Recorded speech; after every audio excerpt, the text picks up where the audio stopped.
इस वक्त हम यूवैस के vice chancellor professor doctor Mohammad Nawaz का इंटरव्यू करते हैं, जिन्होंने बहुत कम अरसे में यूवैस को एक बुलंद मुकाम दिया है और एशिया की एक बेहतरीन यूनिवर्सिटी का मुकाम दिया है।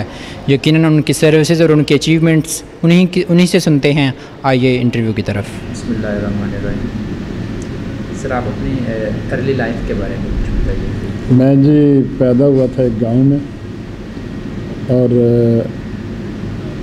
वो गांव बिल्कुल उन दिनों में एक सही मानों में जो गांव होता है वो था, जिसमें कि शुरू में मेरा ज़्यादा हिस्सा जब स्कूल में था, प्राइमरी स्कूल में और हाई स्कूल में भी, उस वक़्त मुझे जानवरों को ख़ुद संभालने का मौका मिला।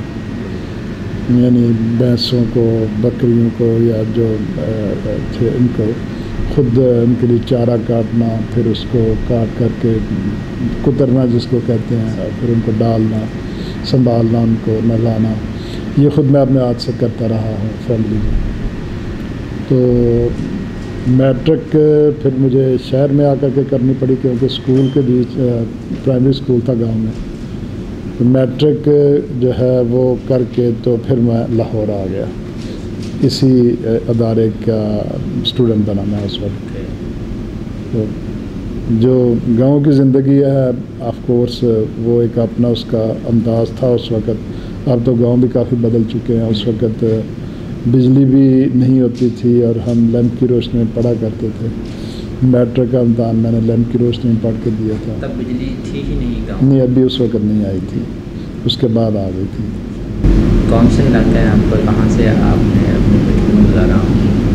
गुजरात के पास है जी, नज़दीक एक गाँव कालरा, तो वो शहर का हिस्सा बन चुका है। कालरे 3 है, जो कालरा कलां था वो मेरा गाँव था, बाकी 2 और भी कालरा हैं, बल्कि सरगोदा में भी एक कालरा है।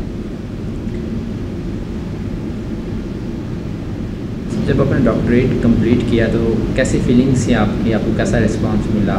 आपके पेरेंट्स, आपके रिलेटिव्स, कैसा उन्होंने फील किया? डॉक्टरेट से पहले जो है ना, मैं ये बताना चाहूँगा कि जब ये इस कॉलेज में मैं दाखिल हुआ तो लोगों की कुछ होती है ना, लोगों की ख्वाहिश कि मैं डॉक्टर बनूँ, इंजीनियर बनूँ, पायलट बनूँ।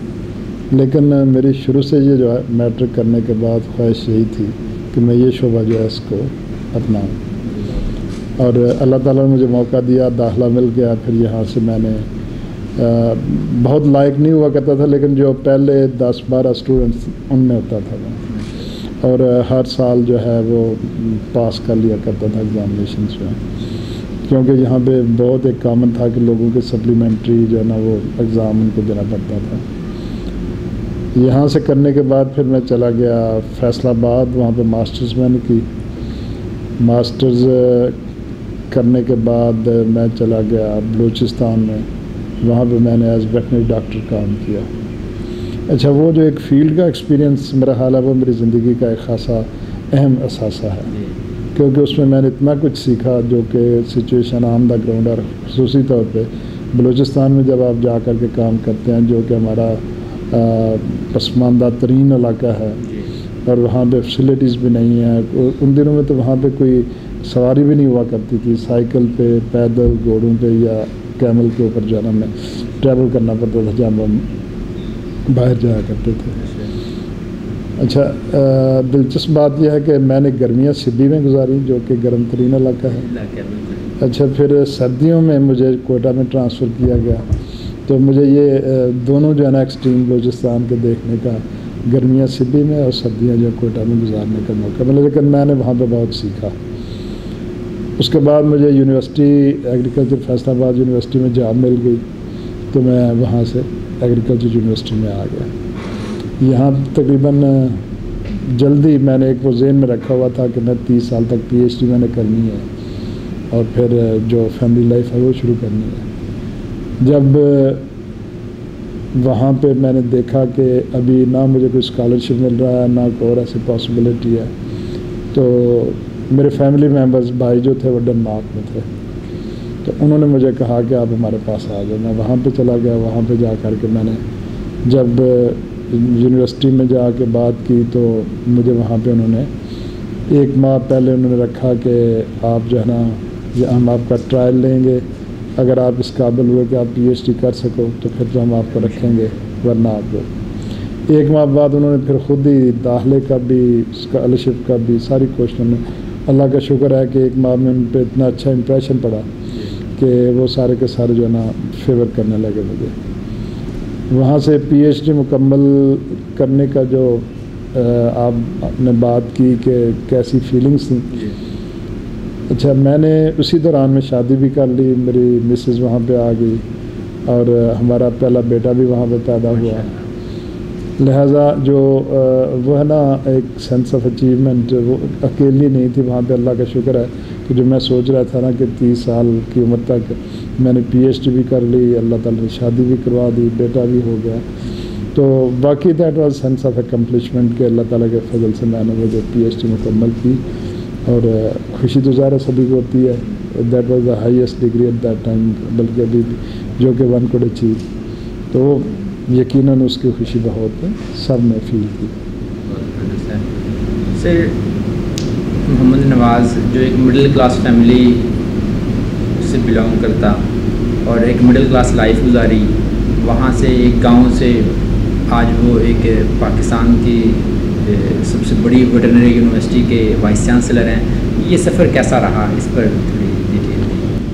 ये कुछ तो मैंने इसका हिसाब को बता दिया है, जैसे वो बचपन से लेकर के जो जॉब्स वगैरह करता रहा। अच्छा, उसमें ये है कि असल में इंसान का जो है ना बस वो कोशिश करने तक है। और मेरा ख्याल है मैंने अपनी ज़िंदगी में ख़ासी मेहनत की है। जिस भी मुकाम पे, जिस भी जॉब पे मैं रहा हूँ, टीचिंग में रहा, लेकिन मैंने उस दयानतदारी से जो है ना वो पूरा काम किया। बल्कि सिर्फ यही नहीं, उसके अलावा भी उससे बढ़ कर के जो मेरा अपना काम था, उससे बढ़ कर के मैंने बहुत सारे काम किए। और इस वक्त जो हमारे पाकिस्तान में एक पाकिस्तान वेटनरी मेडिकल एसोसिएशन बनी हुई है, एक पाकिस्तान वेटनरी मेडिकल काउंसिल बनी हुई है, इनको बनाने में मैंने ख़ासा रोल अदा किया। इसके बाद मेरा फार्मास्यूटिकल सेक्टर के साथ शुरू से जो है वो, चूँकि मेरी अपनी PhD फार्माकोलॉजी में थी, लिहाजा एक अलाइड डिसिप्लिन था।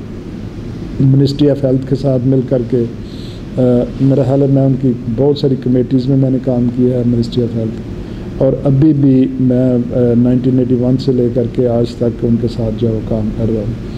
और आज भी जो है मैं उनके जो नेशनल ड्रग एपिलेट बोर्ड है, जो कि अपेक्स बॉडी है, वहाँ पे उसका मेंबर है।